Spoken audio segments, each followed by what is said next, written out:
Romanización de Hispania. En este apartado vamos a poder ver que la conquista y la romanización fueron procesos tediosos, difíciles, odiosos, etc., dado que las regiones que querían colonizar eran colonias que ofrecían resistencia. Esta etapa duró aproximadamente 200 años. Una de las partes favorables era que cuando se conquistaba una región no se le privaba totalmente de su religión, y a veces los romanos la adoptaban. Las vías que llevaron a que todo esto fuera un éxito fue que se logró la imposición del latín y la fundación de centros urbanos. De esta forma, Roma fue introduciendo su derecho. Así entramos al derecho, pero no cualquier persona lo podía ejercer, dado que tenía que ser una persona culta y con buena preparación. Una de las frases que se decía era, mientras más anciano mejor, ya que él ejercía más autoridad en las personas. El derecho estaba más en la memoria que en los escritos. El principal objetivo del derecho era sustituir el derecho común. Cabe destacar que no era una modernización del derecho romano antiguo, sino una civilización medieval. Pero para no adentrarnos tanto en este tema, pasamos al descubrimiento de América. Cabe decir que a los castellanos se les ordenó evangelizar a los indios, cosa que no se les ordenó a los portugueses. Dado esto, a los territorios de los castellanos se les dio la noción de estado, provincia y señoríos, cosa que no se les dio a los reinos portugueses, porque no siguieron las órdenes que les dieron a los castellanos.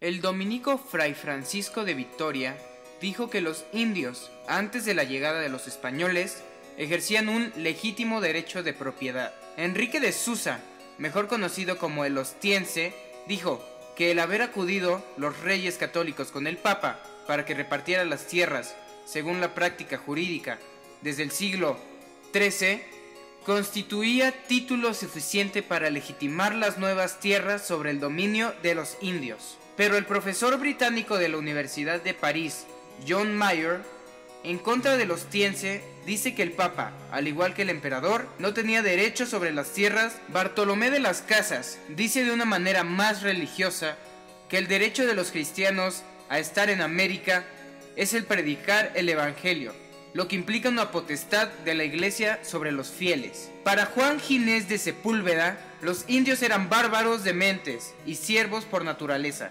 Por lo tanto, necesitaban a un líder superior, que para él eran los europeos. Pero la más importante de estas justificaciones son las de Vitoria, que con unas frases justificó la penetración española en América, que la predicación de la fe cristiana es un derecho natural entre los hombres, el derecho de elección de los indios, la alianza entre indios y españoles, y la incapacidad de algunos indios de gobernarse a sí mismos.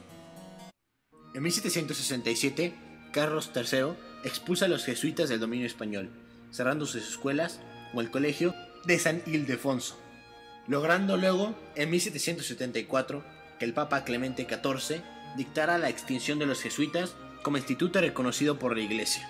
Su expulsión causó motines que fueron suprimidos con brutal rigor.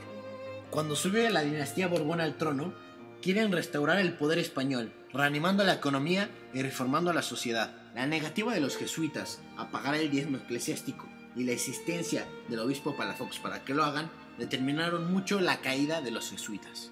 Los obispos querían que la iglesia misionera terminara y llegara a la secular. En el 4 de octubre de 1749 se dictaminó una cédula por la cual todas las parroquias o doctrinas eran ahora administradas por el clero secular en Lima y México. En 1753 fue en toda América.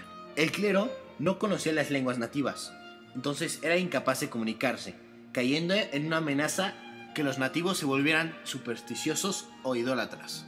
La corona española buscaba reducir, si no eliminar por completo, la jurisdicción eclesiástica en su dominio. Por eso, en diciembre de 1804, la corona ordena la venta de todas las propiedades de la iglesia en América. Todos los caudillos de la insurgencia de 1810 fueron víctimas de este despojo del año 1804. Durante el virreinato comenzó un debate entre guerreros y frailes mendicantes sobre el trato que se daba a los indios. Bartolomé de las Casas se apoyaría con la obra de La Ciudad de Dios de San Agustín para hablar sobre las costumbres indígenas y debatir sobre la conquista de América. Uno de los elementos esenciales para la evangelización era el estudio del lenguaje y las creencias religiosas de los indios, ya que se explicaba que era necesario comprender completamente su pensamiento para erradicar la idolatría. De esta forma, la conversión de los indígenas a la fe cristiana solo podía lograrse mediante un lento proceso de razonamiento. En 1794, Fray Servando Teresa de Mier predicó un sermón en el cual explicaba cómo la imagen de la Virgen María había sido impresa en la capa del apóstol Santo Tomás. Los indios cristianos comenzaron venerando la imagen de la Virgen, pero más tarde la cambiaron por la de Santo Tomás en la figura de Quetzalcóatl. Fray Servando fue sentenciado inmediatamente al exilio en España y no habría de regresar a México hasta 1817. Más que la llegada de los franciscanos, fue la aparición de la Virgen en el Tepeyac la que señala el nacimiento de la Iglesia mexicana. En los mismos años que alcanzaba su clímax la devoción, la arquitectura entraba en un estilo llamado churrigueresco.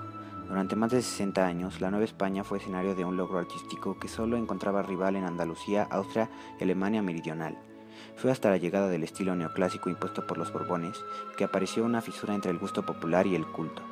Así renacía el neoclasicismo y se iniciaba una campaña contra la religión popular y la cultura barroca.